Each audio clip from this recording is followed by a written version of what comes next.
cette chaîne qui s'appelle l'Atelier Midgard. Qu'est-ce que nous faisons dans cet atelier? Eh bien tout simplement de la menuiserie, de la ferronnerie et aussi un petit peu de fonderie.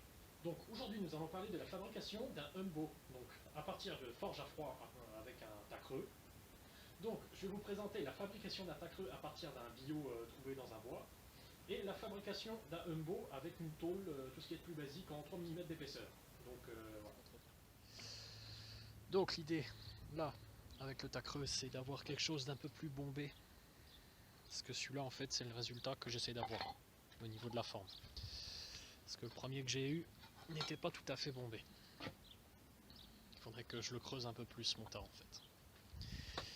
Et pour ça je vais faire 2-3 petites séances de vidéo pour montrer comment ça va se passer, tout simplement avec un outil qui est ici.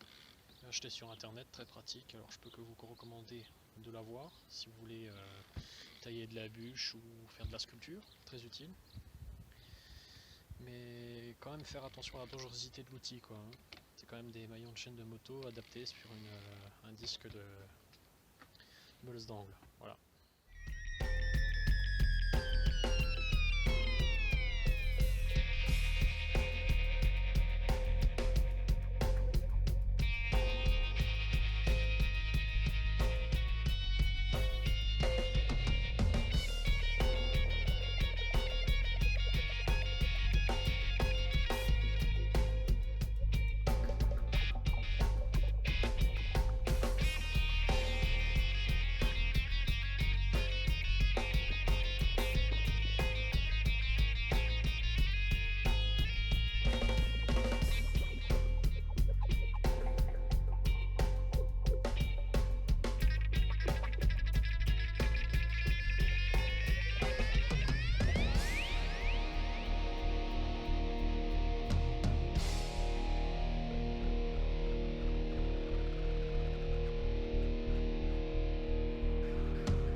Bon, voilà, maintenant ce qui va se passer, c'est que je vais ramener mon humbo ici, pour pouvoir, avec mon tas creux, pour pouvoir le travailler en fait. Voilà. Bon, on peut constater aussi que hier, je me suis amusé à faire un autre essai, quelque chose de plus large, qui n'aura pas vraiment d'utilité dans ce cas présent, mais peut-être par la suite, si j'ai envie de faire quelque chose de bien plus large. Voilà. Et là, ici, on a le humbo, enfin le trou, le tas creux pour le humbo. Voilà. Bon, je sais bien que idéalement il faudrait que je bloque mon tas sur quelque chose, parce que là j'ai déjà fait l'essai hier, ça n'arrêtait pas de bouger. C'est que je vais pas m'embêter, je vais prendre ce marteau de maréchal Ferrand, un ami qui me l'a prêté. T'inquiète pas, Rodrigue, je vais pas te le casser. Hein. L'idée, c'est juste de l'utiliser comme comme un outil de base, en fait. De revenir et de taper par-dessus. Je vais profiter de cet ovale, en fait, pour pouvoir travailler. Et si j'ai envie de faire quelque chose... Ah, putain! Mon téléphone, il est 3 fois trop lourd, donc forcément, il perd pas une occasion pour se casser la gueule. Bon, ça devrait plus bouger, normalement. Donc, je disais, si j'ai envie de faire quelque chose d'un peu plus... si j'ai envie de pousser un peu plus la matière vers l'intérieur tout en gardant la forme ronde, je vais plus utiliser le marteau boule, là, pour ce côté-là. Et je tape sur la surface là avec mon marteau. Tout simplement.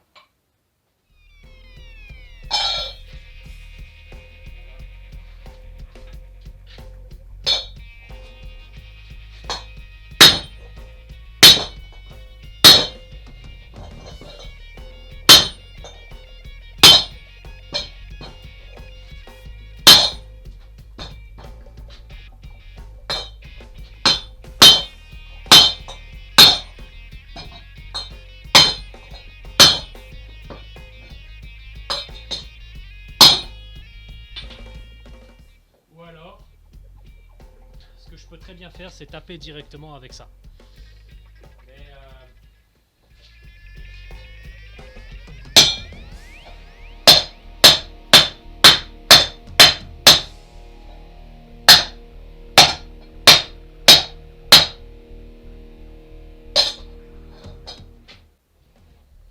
alors, donc à présent, toujours s'équiper de bouchons d'oreille ou de casque. Hein. Parce que là, moi, le truc, c'est que j'ai oublié de les mettre.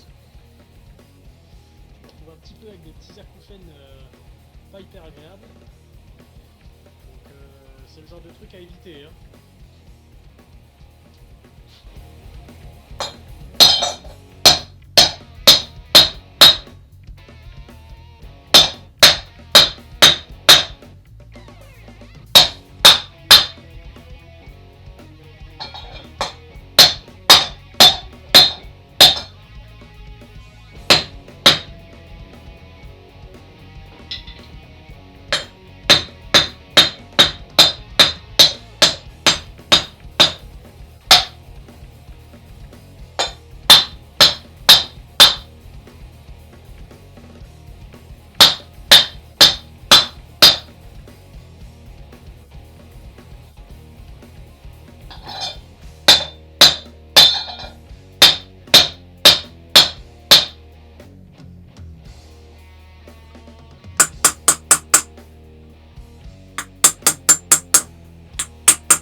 Continuer un peu.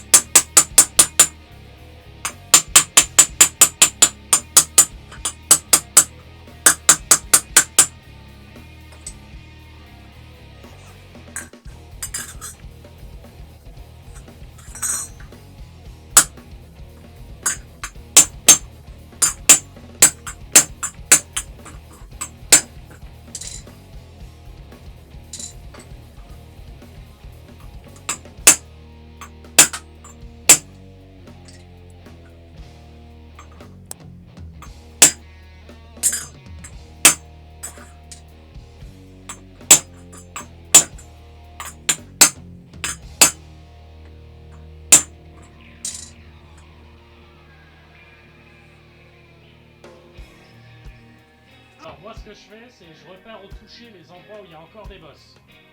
Et après je retape dessus tout simplement. Je suis pas un expert pour faire ce genre de choses, c'est littéralement la deuxième fois que je fais ça. Et c'est la première fois que je fais ça sur un tas creux où il y a quelque chose qui retient la matière.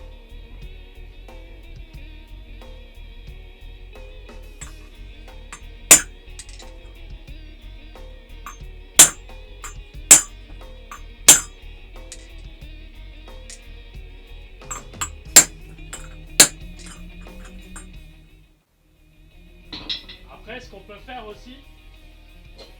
Ah là, putain, je vais placer comme un nain, c'est pas marrant.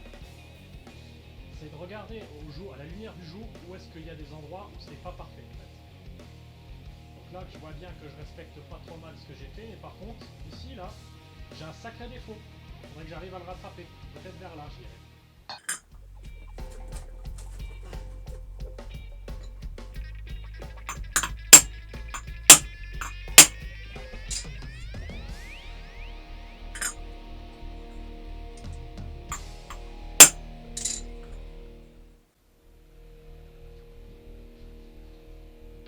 Voilà.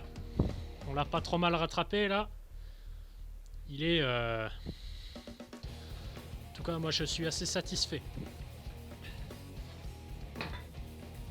Ce qu'on peut faire après par la suite, c'est aussi redresser les ailettes. Ici là. Moi ce que je fais, je m'embête pas.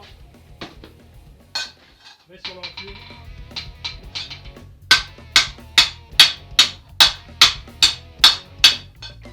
Alors, il faut essayer de garder la même épaisseur, enfin la même largeur tout le long. Bon, ça vient aussi dû au fait que mon cercle n'est pas parfait. Ça peut se régler à coup de disqueuse, c'est pas un problème. Seulement, il faut lisser un minimum de matière. De façon à ce qu'on puisse avoir une certaine esthétique à la fin et qu'on puisse placer nos clous sans problème. Voilà.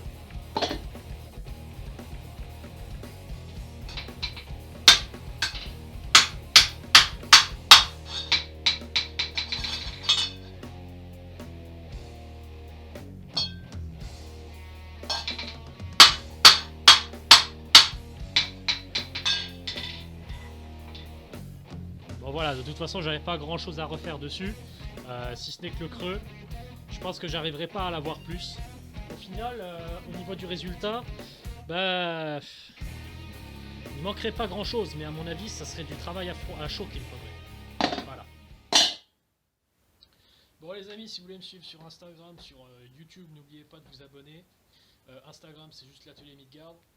Et ouais, bah abonnez-vous, mettez un like si ça vous a plu, bah, sinon cassez-vous. Hein, voilà. Et puis comme le dit un très bon ami à moi, à nos femmes, à nos bières, à nos chevaux, à ceux qui aiment dit la cavalerie.